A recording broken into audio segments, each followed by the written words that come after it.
AM 1600 KIVA and 93.7 FM. I am Eddie Aragon, the Rock of Talk. Another edition here, high noon, of course, for the Dr. William Summers Show, which is Life Imagined.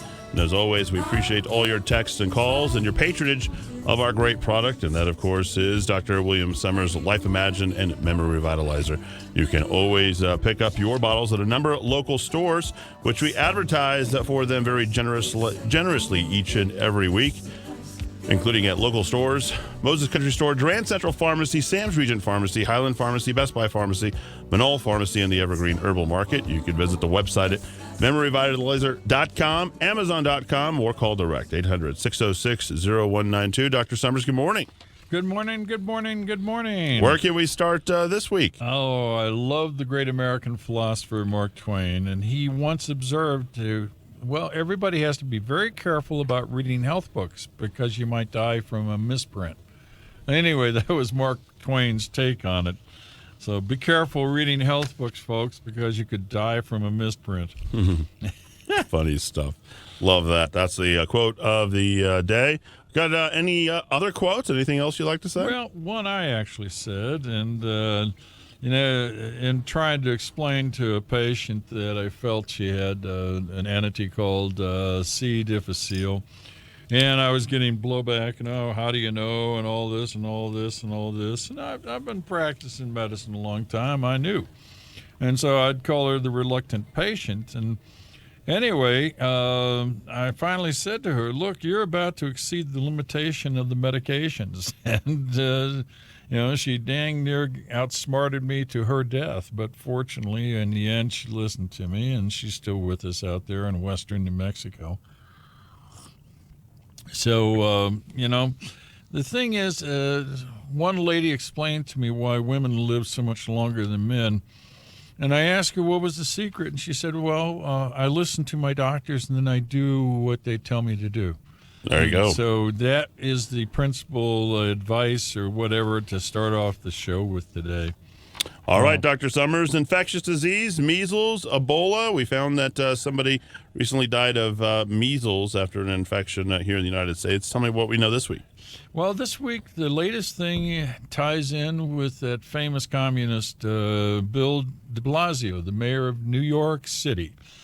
And he has made measles controversial in New York City because he declared a state of emergency requiring all human persons, that would be adults, children, living and otherwise, within the 4 zip codes of Brooklyn to receive the measles, mumps, and rubella, or the MMR vaccination, or to prove that they are immunized, or be fined either $1,000 per person who they catch not being immunized, or to do 6 months in prison.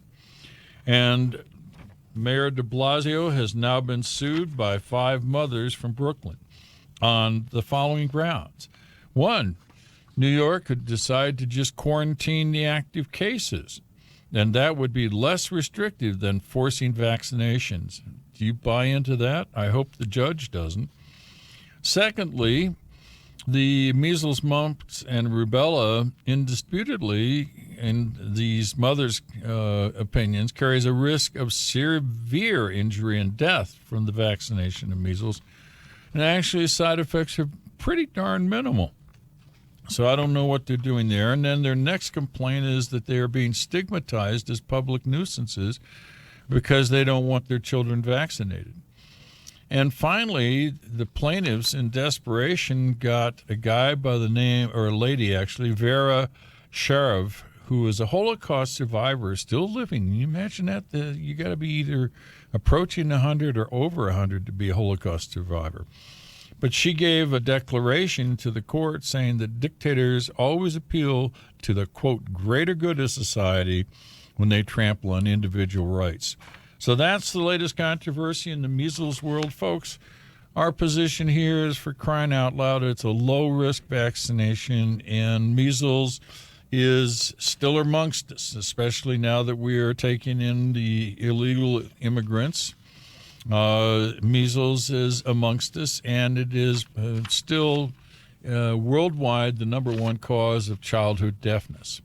So when it sets up an inflammation in the brain, it seems to prefer to hit the 8th cranial nerve and deafen your child. Do you really want your child to have that, or just simply give them the vaccine and take the low risk that is acquired with the vaccination? So please, if your kids haven't been vaccinated or you haven't been vaccinated, for crying out loud, get out there and do the right thing. So we've seen some of the immigration stuff that's been happening out in Texas. In fact, some African immigrants who have come in, they've come from places that have had an exorbitantly high rate of the Ebola virus infection, and 583 of them entered through Texas. Let's talk about the Ebola virus. And the Ebola virus is a potential pandemic. It is one evil dude. You know how it was named, right? I don't. It was named after the Ebola River in, I think it's Nigeria. And after the World Health Organization named this particular virus the Ebola virus, the locals decided it wasn't good for tourism, strangely enough. And they objected. And now the World Health Organization will no longer name diseases after where they're first discovered. I mean, for example, the Mexican pig flu was first discovered in Mexico, strangely enough. And Ebola was discovered there. So that's what it is. What is that? Is that your phone? That is my phone. But wow, that is clearly coming through the mic. Yeah. No, that's we're awake. Have to deal with that. So we're going to deal with that right this instant. Absolutely. Anyway, so the Ebola virus now has an effective vaccination that protects 97.5% of the time. Very, very impressive performance, and that's coming from the director of the University of Minnesota's Center on Infectious Disease. They have given this vaccination to 90,000 people, and only 771 went on to develop Ebola. And the trick is you have to get the vaccination for Ebola 10 days, and then you're pretty much not going to get the Ebola virus and die. So this is a huge breakthrough that I think most people, Eddie, had you heard about this? No, I had not. This is wonderful, wonderful news, because we now, with that vaccination, we basically can send healthcare workers into the Congo and other places in Africa and protect them. All they need is 10 days after the vaccination. They're 97.6% covered, and that's a wonderful thing. So once again, the ingenuity, the man-made curiosity and the science goes out to basically push back the disease. And, of course, last week we covered polio. And yeah, that was interesting. I was surprised we're even talking about that. I thought that was a disease of the past. Yeah, and they thought it would be totally eradicated from the world in 2018. But, again, these darn things, if you let them up a little bit, they just run amok. And, of course, we talked about the honeybee colony collapse syndrome, which is due to a mite, and could be solved if they would just take DDT off the shelf and start spraying that into the honeybee nests. I would imagine the DDT wouldn't bother the honeybees, but it would kill the mites, and we'd see the end of honeybee colony collapse. And that would be a huge thing to the agricultural industry, where so many things depend upon pollination from the bees. I don't know. Did you ever get that birds and bees lecture when you were a kid from your dad? Nope, I certainly did not. I never did either. But I did have sex education both in public school and private school. I'll be darned. Yeah. So there you go. Where can we pick up Life Imagined, you ask? Well, local stores, including Moses Country Store, Durand Central Pharmacy, Sam's Regent Pharmacy, Highland Pharmacy, Best Buy Pharmacy, Manal Pharmacy, Evergreen Herbal Market, or at memoryrevitalizer.com. That's memoryrevitalizer.com, amazon.com, or you can order it directly at 800-606-0192. Dr. Summers, time for a public service announcement from the Daily Mail, our favorite publication. Also, the publisher of an interesting article this week on Bill Clinton that I'm not sure that you came across, but very interesting. This is let me read it, because it almost has This was the one with Bill Clinton dressed up in the blue dress, a painting that Jeffrey Epstein had. Yeah, in his apartment in Manhattan. That's right. Yeah, and wearing lipstick and everything else. So, well, of course, it's a portrait painting. Don't think that it's had actually Bill Clinton photographed in that blue dress, but it is the publisher of that. Very interesting with the actual verified photo shot of that. So just tell you what, you can't make this kind of stuff up. So let's get a PSA from the Daily Mail on this. Yeah, and speaking of that thing that was in Epstein's apartment, it just, I have it's kind of an Andy Warhol moment, I would say, for Epstein when he commissioned that piece of work. Anyway, this actually is coming out of Australia. And the Aussies have been fascinated by what they call fast food outlets. In other words, McDonald's and Jack in the Box and all of these. And so they've turned their scientists loose to discover what it is they need to know about fast food outlets. And astonishingly enough, they compared the hospital records of heart attacks and then compared them to every fast food outlet, as opposed, in other words, McDonald's. Every McDonald's hamburger stand. And what they found was the number of heart attacks jumped up. And the coronary artery heart attacks, the leading cause of death. And they've managed to, through their statistical prowess, link the takeaway chains to killer cardiac events. And here's what they did. They looked at the data of 3,070 patients admitted to hospital in New South Wales, Australia, between 2011 and 2013. Then they compared the person's home address, and they went and found the closest fast food chain, the closest McDonald's, and then they ran their statistics, and they found out that they had, per 100,000 people, there were 4 more heart attacks if you lived in the neighborhood of a McDonald's. Is that enough to make you stop going to Wendy's or, the fast food of your choice? Anyway, the experts at the University of Newcastle presented this data at the scientific meeting of the Cardiac Society of Australia and New Zealand. Incredible. But wait, I have to point out something. In the United States, when you look at the heart attack data, the peak was 1955. Huh. And we have gone steadily downhill since then. Too much mutton? Well, and of course, we have not had a lack of fast food outlets. As a matter of fact, what marks 1955? And the answer is the beginning of Disneyland. That is the beginning of McDonald's. Oh, wow, that too. So with the foundation of McDonald's, heart attacks went down in the United States. And I've made great fun of this over the years. In actual fact, epidemiologists, when they look at the incidence of heart disease, they, of course, tie it to diet, et cetera, et cetera. And it can be tied actually back to a fellow by the name of Keyes. And Keyes was a professor of nutrition at the University of Minnesota who's responsible for the famous K rations that we've all heard about, the military live on. And he had this hypothesis that carbohydrates were good for you and that fats were bad for you. Very bad science. But it is more linked to heart attacks in America than anything else. And, all I can say is when it comes to heart attacks and stuff, don't relocate if there's a McDonald's in your neighborhood. Just be sensible when you go in there. Well, there's so much nutritional information that comes out of these things anyhow now. Every time you're ordering, you don't know if you're looking at a price or the calorie count. Mm-hmm. And the other thing is think about the type of calorie. But I think the best thing to do is just stay healthy by taking Memory Revitalizer or Life Imagine. After all, it is a complex 34-component, pluripotent antioxidant blend.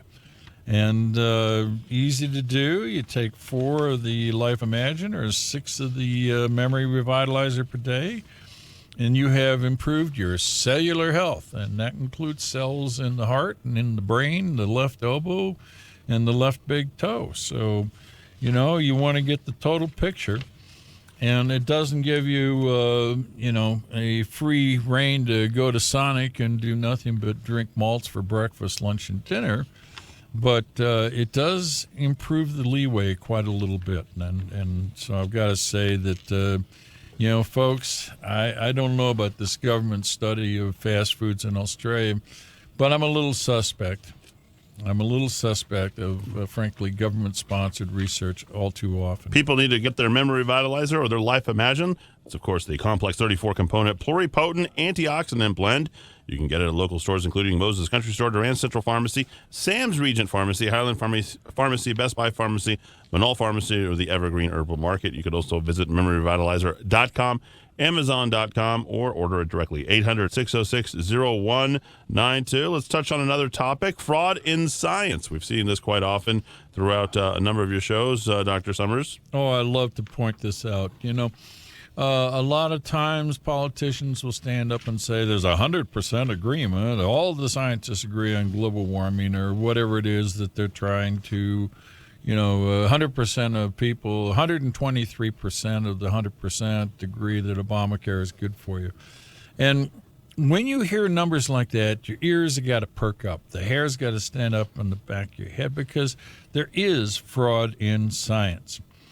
And recently there was an NIH probe from Bethesda, Maryland, looking into the fraudsters, and they were going to, claw some money back from the universities, and they found 180 scientists at 60 major research institutes, universities, who violated confidentiality of the peer review system or failed to disclose financial ties, get this, to foreign organizations.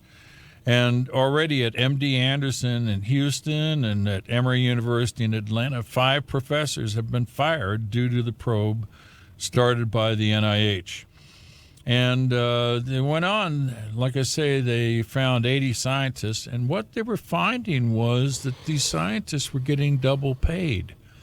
And foreign entities, most specifically China, was busy paying a second salary to these scientists. So again, if we listen to Mr. Trump, China has been trying to steal our ideas and apparently is willing to pay for it.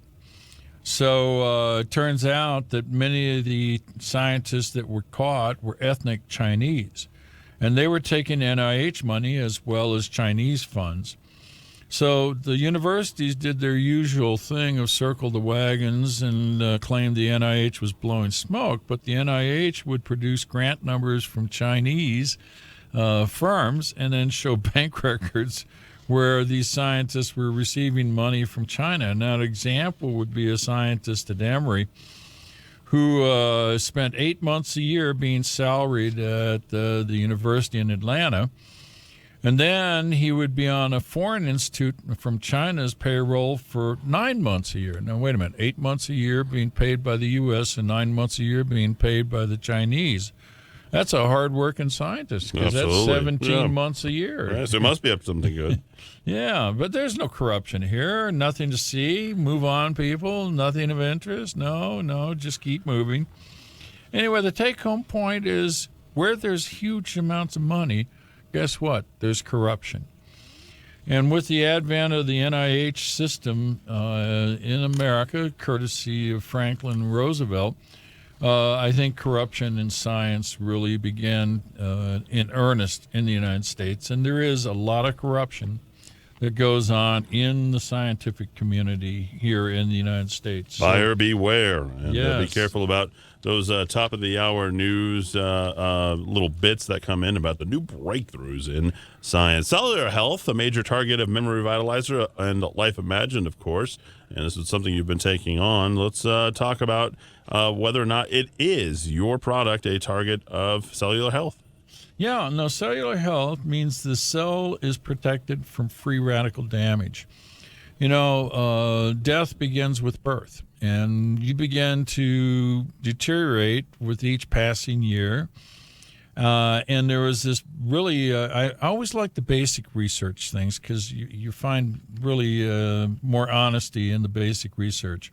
So there's this very nice paper that came out in Science on an element of the cell called the nucleolus.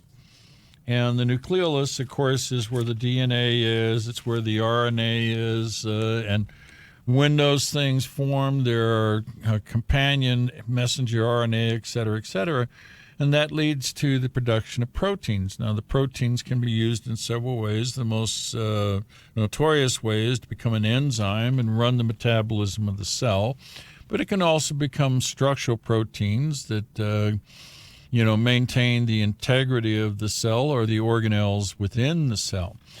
And it turns out that when you produce the RNA and DNA, and it then in turn produces proteins, nuclear proteins that misfold, they can be put off into a separate area of the nucleus called the nucleolus. And then if they stay there, these proteins that have been misfolded can be recovered, and they can fold out the correct way and go do useful things in the cell. But if there's prolonged stress, that is to say free radical injury, oxidative damage, the proteins are then become part of neurodegenerative diseases. And this cute little paper entitled "The Nucleolus Functions as a Phase-Separated Protein Quality Control Department" appeared in the July 26th issue of Science. And it is a beautiful little paper that basically says that the nucleolus is where misfolded or messed up proteins are stored temporarily until they can be straightened out. But the misfolding occurs from stress put on the cell. And in the case of nerve cells, that means the misfolding could result in Parkinson's disease, or the misfolding of the peptides result in a thing called Alzheimer's disease. So we're beginning to get to the roots of how these various neurodegenerative diseases form. On the other hand, we just got through talking about fraud in science, and that's what that is every Thursday why the cure for cancer and the cure for Alzheimer's is displayed on the evening news, isn't it? There it is, yeah. Just right on cue. And this particular article snuck past those news releases. I don't think they understood the significance of it all. But that one's going to turn out to be some significant work. Folks, go ahead. Yeah, I mean, the point is what are we talking? We're talking oxidative injury. Well, what are we talking about with Memory Revitalizer or Life Imagine? It is a complex, 34-component, pluripotent antioxidant blend. In other words, we don't have it like a silver bullet. This is a shotgun antioxidant. And sometimes it goes to the nucleus. For example, the vitamin E that's in there goes, and the alpha-lipoic acid goes to the nucleus. Sometimes it goes to the mitochondria. Sometimes it goes to the cell membrane of the entire cell. So there are numerous places that oxidative injury can take place in a cell, and that's why we have 34 components, because we want to get to every single space inside and around each cell in all of your body. And that's why we call it not just an antioxidant, but pretty much an anti-aging formulation. So, folks, if you can get your hands on this stuff, it is so inexpensive compared with the price of disease down the road. So, and the FDA doesn't permit me to talk about any specific disease. So we're banned from doing that, but just keep yourself healthy, keep your cells healthy, and you do that with Memory Revitalizer or Life Imagined. Well, folks, don't forget to pick up your Memory Revitalizer and Life Imagined. Local stores, including Moses Country Store, Grand Central Pharmacy, Sam's Region Pharmacy, Highland Pharmacy, Best Buy Pharmacy, and the Monall Pharmacy, as well as the Evergreen Herbal Market. You can pick it up on the website, memoryrevitalizer.com. Amazon.com, or order direct at 800-606-0192. We're just through summer. Melanoma, the most vicious skin cancer that's out there, the one that dermatologist tells you to stay out of the sun for. What is it? I just totally get hilarious about this, because melanoma is, of course, the most feared of the skin cancers. It's one that actually occurs on the surface of the skin. And it looks like a mole. It usually has irregular edges, and it begins to change in color. It becomes a little itchy, or the skin begins to break down a little bit.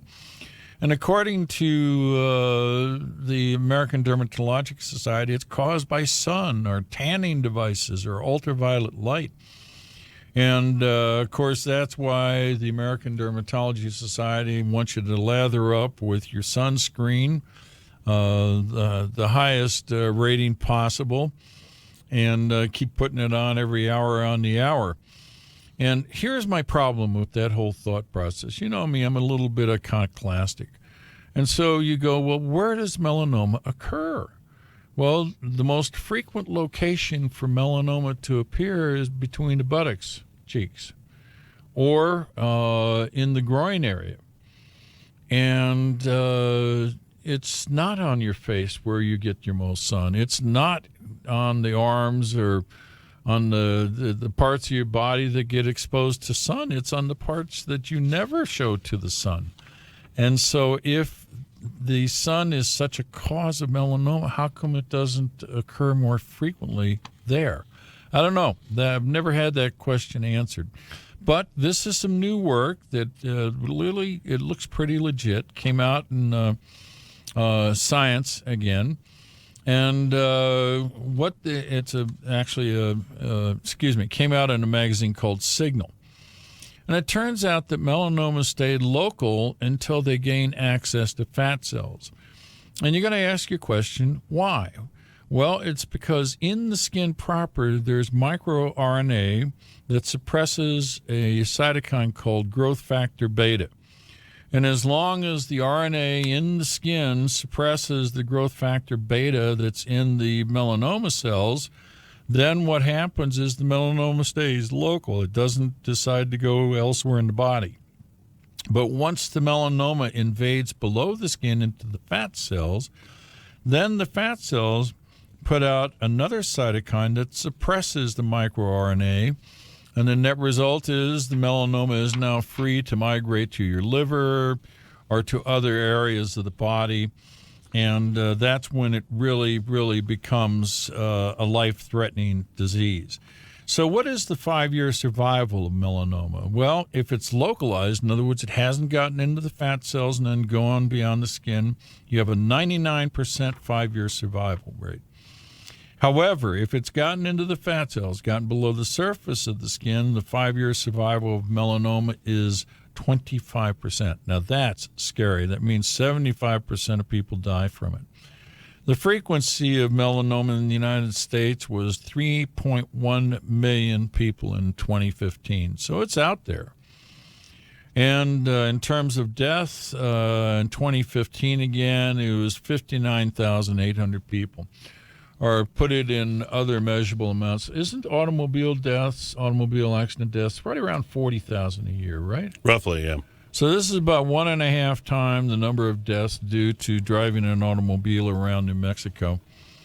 So, I think the take-home message is take your memory revitalizer, take your life imagine, keep your cellular health, stop those darn rogue cells. Anyway. Dr. Summers, we got to take a swipe at those who believe in free lunch and unicorns and Medicare for all. It is the political season already. What do you know?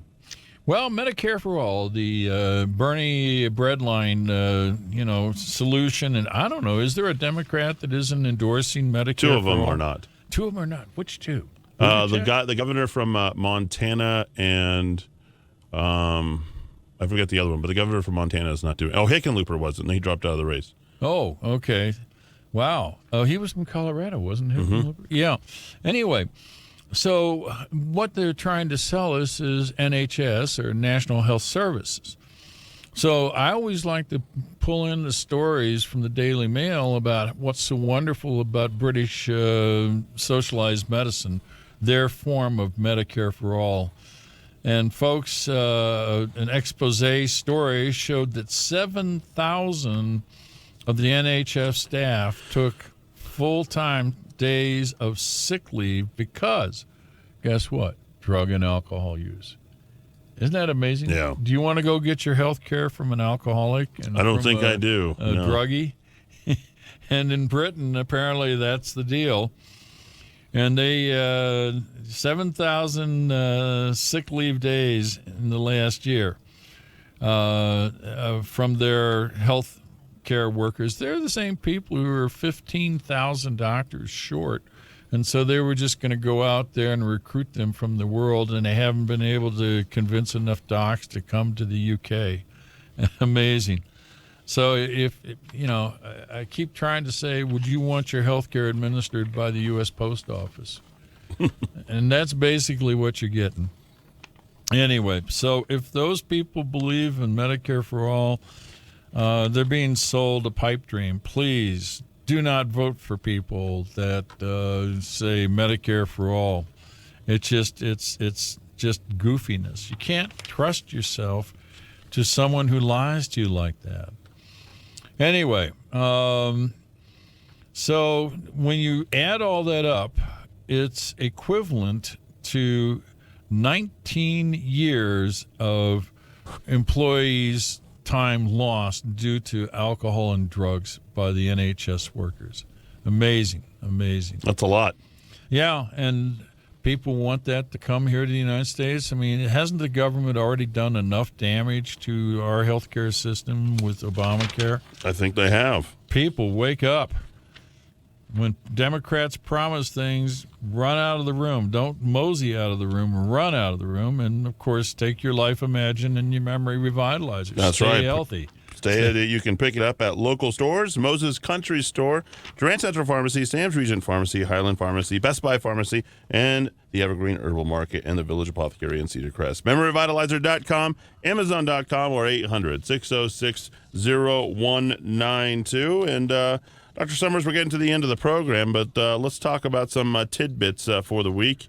And I want to go ahead and talk a little bit about some of the places that we can pick up Memory Revitalizer, and when we can't pick it up, how people can order it. Yeah. We're sort of reorganizing the corporation here, and the website is really a bit dysfunctional. Will be until early September. So I'm asking everybody's patience. Meanwhile, go to the local stores that carry it, or you can go to Amazon where it's for sale. We're working on getting an Amazon presence and should have that within the next week or so as well. And, people sometimes say, well, gosh, this stuff is costly. Well, actually, it's, what is the price of health? I don't know. I mean, certainly, when you start thinking, is it worth your morning cup of coffee in the morning? And the answer is it's about the cost of a cup of coffee. I don't know. I mean, how can you convince people that they're worth a cup of coffee a day in health? And so that's the thing. But Eddie, I had a call from one of our listeners here not too long ago. If you can go to Amazon and see if you can find a book called Teach Your Child to Read in 101 Easy Lessons. And this is a gal who has a 4-year-old, very bright kid who took her to kindergarten because her birth date fell to where she could go do that. And the kindergarten teacher called the mom in and said, "Oh, your daughter is walking on her tippy toes. She must be autistic." And this just mortified the listener, and we talked about it a little bit. And I said, look, one of the things you need to understand is the economics of government schools. Government schools get paid a whole lot more money. And now, folks out there in the audience, if I'm not telling it the way it is, will you kindly text in or let us know in some way or another, send a smoke signal up or something.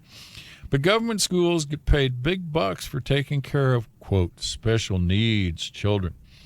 And it's an industry almost to where, boy, if we can label a kid as autistic or if we can label a kid as special needs, the school district gets so much more bucks. And so... By the way, is that true? If they walk on their tippy toes, they're autistic? No, not true at all. It's a little girl who probably was into unicorns, and unicorns walk on their tippy toes, so she's going to today imitate a unicorn. It has nothing to do with autism.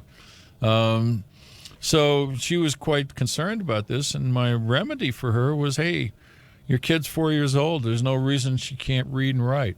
Were you able to find the book on Amazon? I didn't look at it. Oh, okay. Yeah, do you want me to look that up? Yeah, see if you can. 101. 100. Teach your child to read in 101 easy lessons. Now, I've actually done this with a 2-year-old, and with a 4-year-old, and got them to read very competently, and they ended up. So they have teach your children to read in 100 easy lessons. Well, it's 100 is close enough to 101. I figured Who's it was. By? It is Phyllis Haddix and Elaine Brewer. Okay. As well as Siegfried Engelman. Engelman is the author, I remember. And it should be like about $20, 18, 19 $22.50. Okay, so price gone up a bit.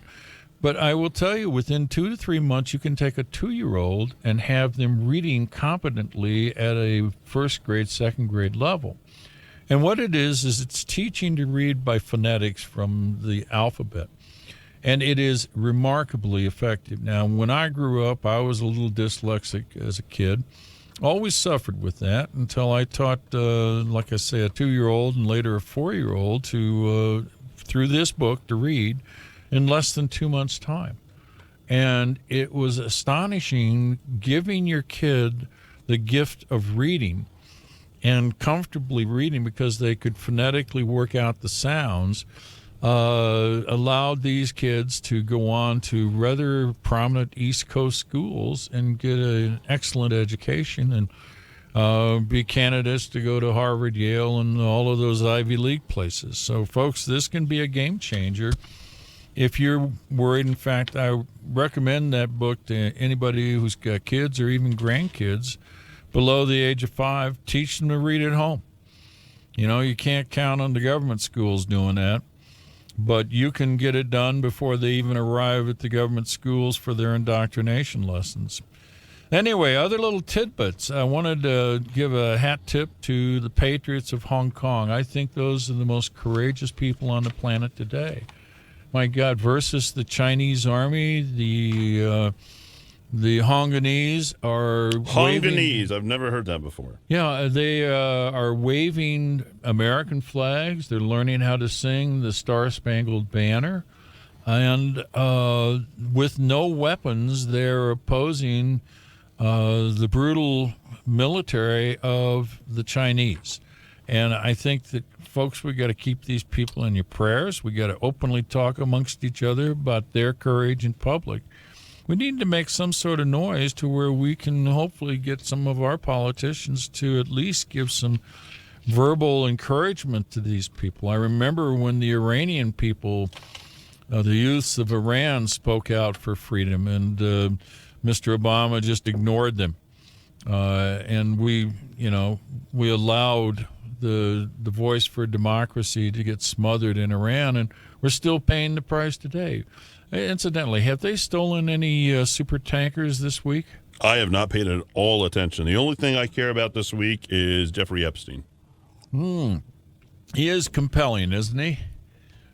What a character. It's the basis for how the Republicans can not only take back all of New Mexico, given Richardson, but it should be the only thing we should be focused on. There really isn't anything. These mass shootings and the other things, almost staged. You see people spreading blood on the concrete and, trying to project other things on, this group and that group. This is something that's completely objective. So you tell me, as a doctor, how exactly he would have hung himself.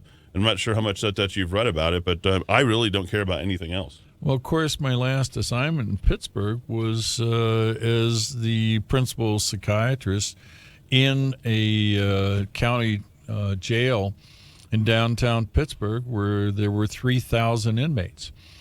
And specifically, we had 2 wards of about 30 each, where anybody who even whispered or looked like they might want to harm themselves ended up there.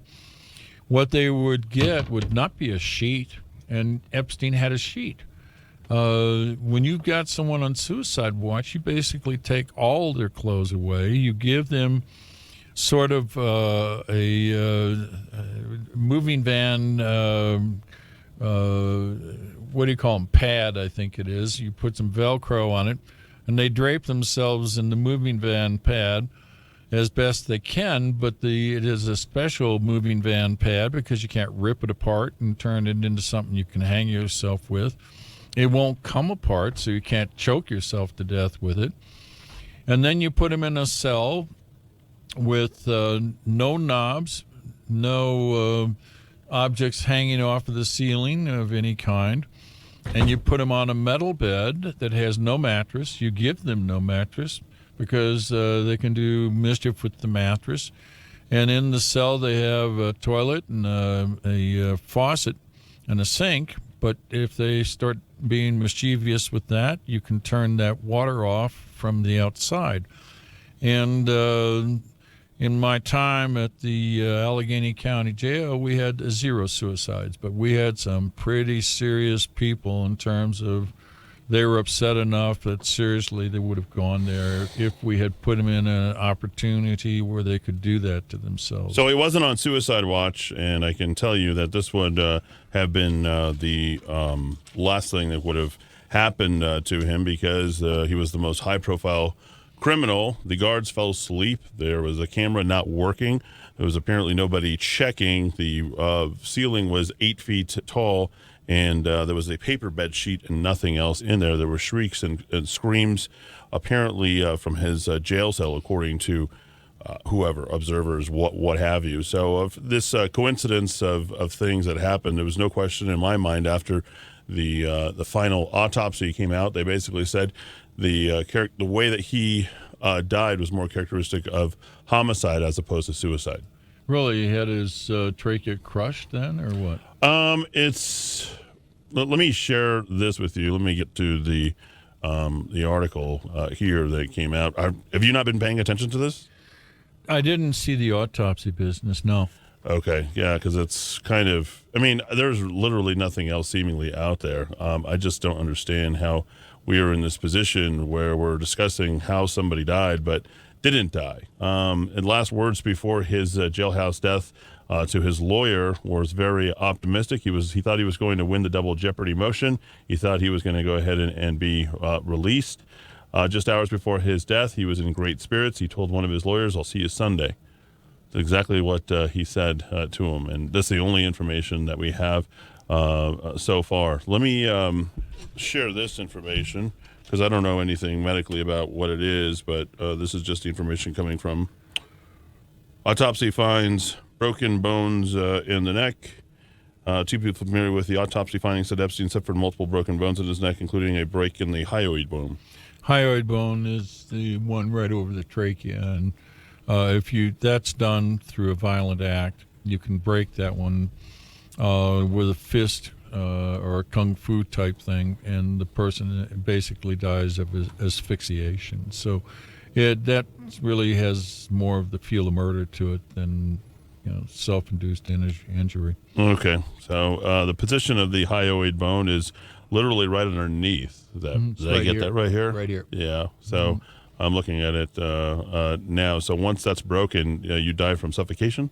Basically, yeah, because you can't pass air through the trachea to the lungs if it's crushed, and that's a crush injury. Would that bone ever break due to suicide, hanging? That is, if you are hung with a rope, then that is a bone that breaks. Yes, definitely.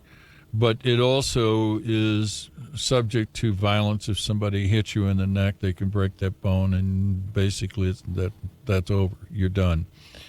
What if you have multiple broken neck bones? I mean, that also speaks to violence. Okay, yeah. So it wouldn't happen one or the other.